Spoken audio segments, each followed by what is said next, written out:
Sarah worked the graveyard shift at the Night Owl Diner, a place that always felt a little too quiet, perched right on the edge of town. Most nights, the only sounds were the hum of the refrigerator and the distant sigh of the highway. But then, a new kind of quiet started to settle in. It started subtly, just a shadow across the street near the old abandoned factory. A figure standing perfectly still, watching the diner. Night after night, the same spot, the same silent vigil.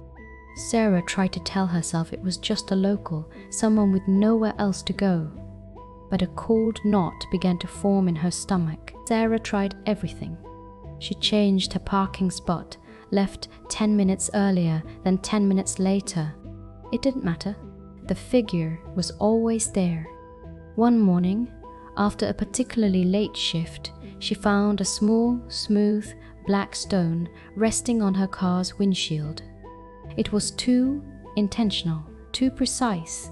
He had been close, too close. The feeling of being watched crept beyond the diner.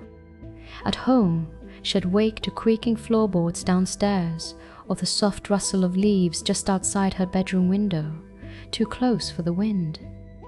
Her curtains were always drawn, but she couldn't shake the sensation of unseen eyes. And then he started appearing closer to the diner itself, sometimes just at the edge of the parking lot. Still silent, still watching. One night, a thick, rolling fog swallowed the town. Sarah was alone, locking up, her heart pounding. The figure wasn't across the street tonight.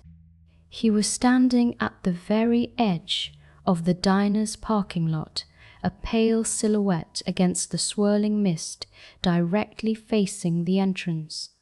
She had to get to her car. There was no other way out. She made a run for it, fumbling with her keys, practically throwing herself into the driver's seat. Her hands trembled as she started the engine, pulling out of the lot. She glanced in her rearview mirror. The figure was gone. A wave of sick relief washed over her, until she turned onto the main road. There he stood, under the single flickering street lamp a block away. His face, usually a blur of shadow, was visible in the sickly yellow glow, gaunt, pale, his eyes wide and dark. As her car passed, he slowly raised a hand, not in a wave, but a deliberate, unsettling gesture. He pointed not at her car, but towards the direction of her apartment building. Sarah never saw the figure at the diner again. She changed her phone number, moved apartments to a different part of the city, even got a new job. But the feeling, it never truly left her. Sometimes, late at night, in a quiet moment, she'll catch a flicker of movement in her peripheral vision. A shadow that isn't quite right, or shell.